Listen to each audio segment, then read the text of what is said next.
Brock, we're going to start here in the back, okay? Hi, Brock. Melissa Jacobs from Good Game Youth Sports Newsletter. So I'm wondering how playing flag football until age 12 helped prepare you for tackle football, and if you think that your path is the way of the future. Yeah, I mean, like you said, I played up until I was about 12, and I think it just helped just with the speed of the game. It was a quick game. I think hand-eye coordination, all that kind of stuff really did develop for me, throughout my years of playing flag football. Obviously, being able to juke and cut and move in certain ways, just from the way the sport is, helped me for tackle football. I feel like when I started playing tackle football, it was a little slower, actually, because of just the pace of the game compared to flag. So anytime I'm talking family and friends, I always encourage, kids growing up to start off with flag football and play, really as long as they can to help develop those kind of skills. Brock, do you feel like this week has been, or these last 2 weeks have been normal weeks as far as your preparation heading into this game? And what's been the biggest challenge for you to try to make it as normal as possible? Yeah, I feel like, last week, Kyle and obviously just the staff in general did a great job with, treating it like it was a normal game week in terms of, our installs and our routine and our schedules. So that all felt pretty normal. And the challenge is, you get through the week and then you don't play on Sunday. So for us, it was, you put in all this, work of studying and preparation and obviously practicing, and then you're not playing on Sunday. So that was a little odd. But obviously this week, same thing, knocked out some media stuff early in the week, and then today it felt good to get back out there and get back into our routine. Yes. Oh, over here. Yeah. Brock, can you just describe what the practice field is like? We've heard a lot about it this week. Just what are your impressions of it, having been on it today? Yeah, today we didn't have as an aggressive practice just in terms of the hard running, the cutting and stuff. That's tomorrow. So, but today I feel like it was pretty good just in terms of us getting out there and sort of, moving around, light running and whatnot. So that was that. So we'll see tomorrow, though, how it is. Brock, your first passes were against the Chiefs in that blowout loss last season. Jed York said you threw a ball in the stands. I don't recall that happening. You did throw a pick, but what are your memories of that game, and what were your emotions? Is like, here I am playing in the NFL.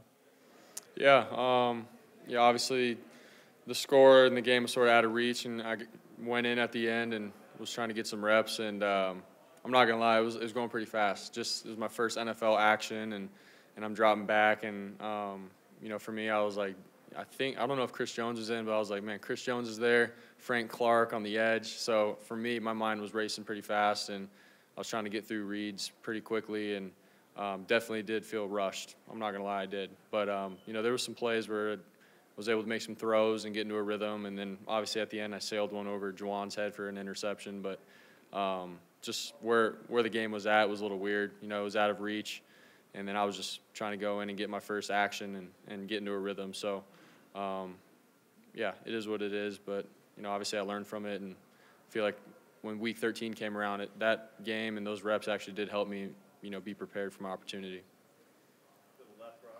Brock, you're facing a defensive coordinator in Steve Spagnuolo who's renowned for throwing a lot at opposing quarterbacks, but your defense has had success well in terms of disguising coverages, particularly on that fourth down against Detroit.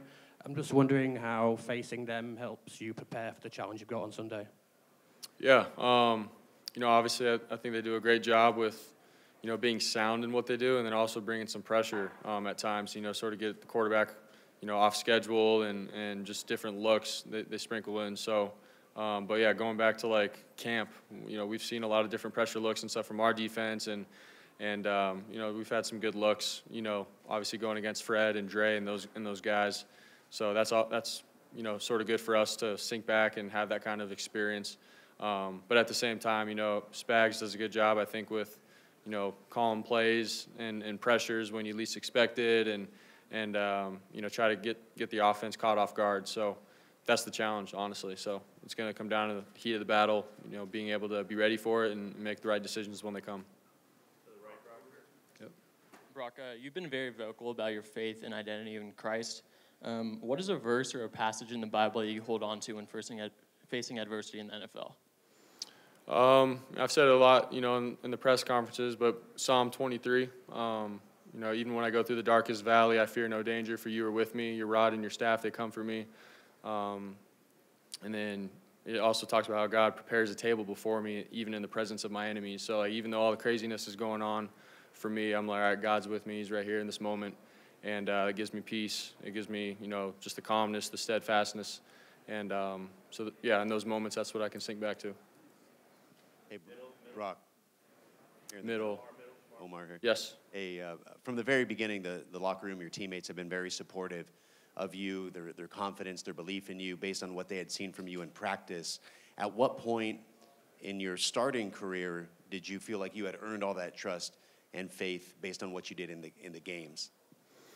Last year, when I stepped in, we were on a roll as a team. Just obviously, we had the Super Bowl on our minds and in our sights. So, for me, really, it was like, all right, we're rolling. I'm just continuing to do what Jimmy had done before, and didn't want to, lose a step or take a step back as an offense. So, for me, I didn't really know or understand until probably this year. We went on a roll. We were 5-0, and then honestly, when we went on a streak of losing some games, that's, I feel like, when you start questioning and seeing how guys respond to you.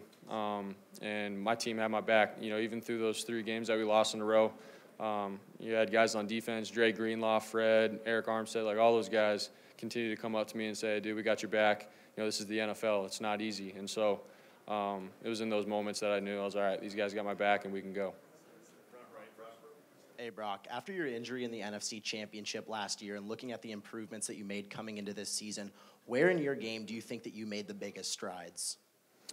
Yeah, I think, last year when I first got in, there was times where I feel like I really wasn't, playing the position of quarterback like I needed to and wanted to. I feel like I was, sort of quick to get out of the pocket at some points and rush out and not trust progressions and trust the boys up front. So I feel like this year I've done a little bit better of a job of staying within the pocket, going through some reads, taking some checkdowns, throwing the ball away when I need to.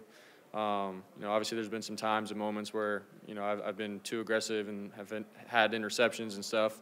But, that happens. And so, but I think a big jump for me this year is just playing the position and not trying to be Superman every play when something's not there. So. Brock, you mentioned you had a lot of meaningful conversations with the veterans of this team about navigating this Super Bowl experience. What's been the most helpful piece of advice you've gotten? Yeah, not making it, what it's not. And I've heard a lot of guys say, it's a big moment, it's a big game, it could be the biggest game of your life kind of thing, but what it comes down to is it's 11 on 11, it's football at the end of the day. You can't get wrapped up in all the stuff outside, what's going on throughout the week. And we're here for a reason. What we've done all year has gotten us here, and so we can obviously have confidence in that. What we've done all year has been good enough, and we just got to continue to do that. I've heard that from multiple of the vets. So. Brock, your teammates say that impersonations are among your many talents. I believe sirens, we had SpongeBob the other night, maybe some teammates, coaches. When did you first realize you can do that, and how do you use that in the building? Yeah, growing up, my dad was pretty good with impersonations, and so I think I picked up from him.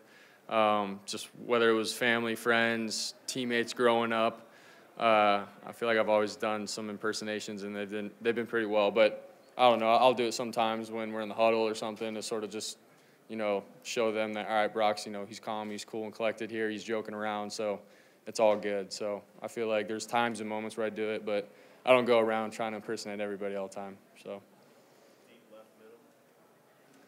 Hi, Brock, it's Contessa Brewer from CNBC. When you started, I guess in gambling terms, you would have been considered a long shot.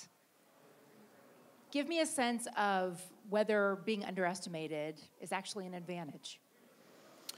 Yeah, I feel like it can be. I think, earlier this year, there's not a lot of talk or buzz really about, I guess, myself, and not that I listen to it and buy into all of it, but it's almost like, all right, I still have to go and play with that chip on my shoulder and prove to my teammates that, I can be the guy for this team. I feel like I had some stuff to prove still. Obviously, last year I played 7, 8 games or whatever that was, and it was all good, but it wasn't a whole season, so there was a lot of questions. And so for me, it was, all right, I still got to go out there and prove to myself, I can do this, and to my team that I can be the guy. So, there wasn't a big, spotlight on me or anything like that. So, like, you sort of want to make a name for yourself kind of thing, throughout the year and early on. So, I feel like it has been sort of an advantage for sure. Yep. Now that you have a year under your belt, what was the biggest difference between learning Iowa State's playbook and the 49ers playbook? Was there any similarities in verbiage, and was there any, crossover in the playbook as far as schematics go? Yeah, I feel like, concepts and stuff are pretty similar. I'm not going to lie, from what we ran at Iowa State to what we do now. Just the differences, like just the way of college football compared to the NFL, being in a huddle, reciting plays, long plays, multiple plays, all in one, standing, telling, my O-line, receivers, everybody what we're doing. There's just a lot more communication, like just that aspect is more of it. In college, you're getting the signal from the sideline, and then everyone's looking, and then you line up real quick and try to run the play. In the NFL, like, you're looking guys in the eyes and telling them, hey, this is the play, and this is what we have to do. But as a quarterback, I like that just because you can see the play in your head better, and you got to say it multiple times, and I feel like it's just a little bit more clear to me in my mind. So those are the differences, and it's not knocking college football or anything. It's just the differences and the way it is. So. Brock, Jose Villalba from Multimedios in Mexico.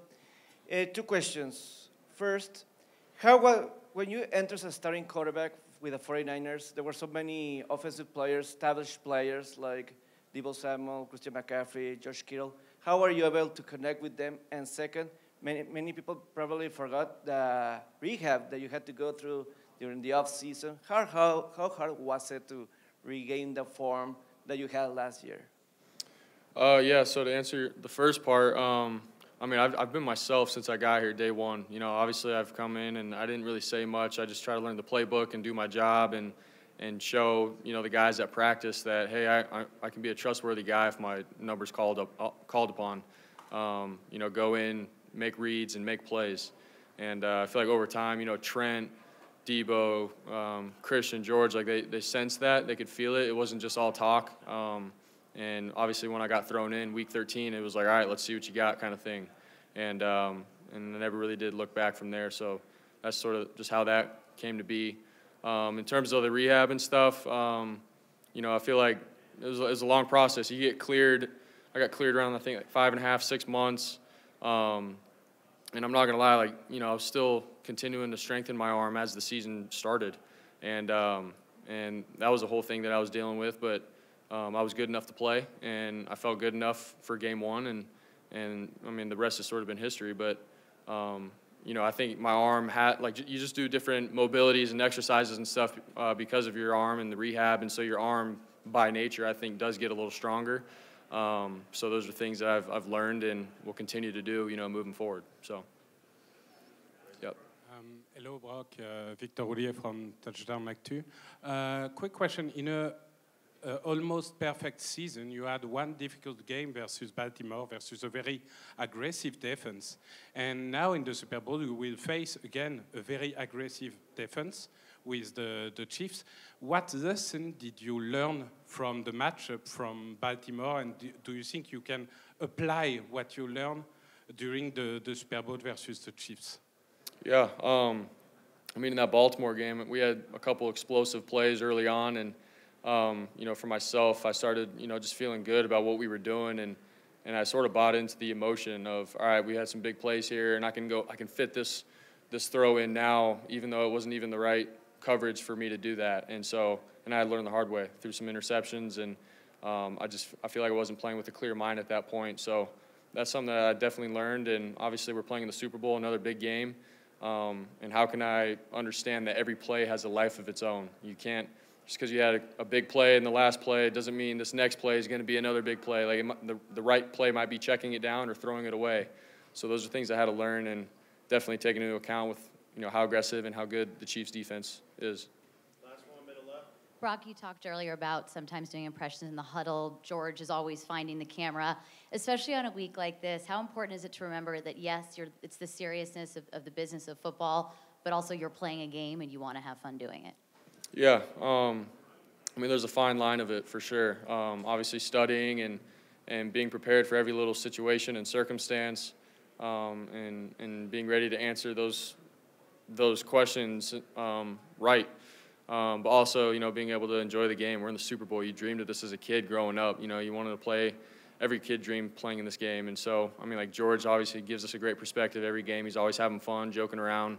But when the ball's snapped, he's doing his job and he's doing it well. So there's the fine line of it. But I mean, at the end of the day, man, like this is something that we've all dreamed of growing up, and got to be grateful for it and have fun with it. All right. Thank you, guys. Thanks, guys.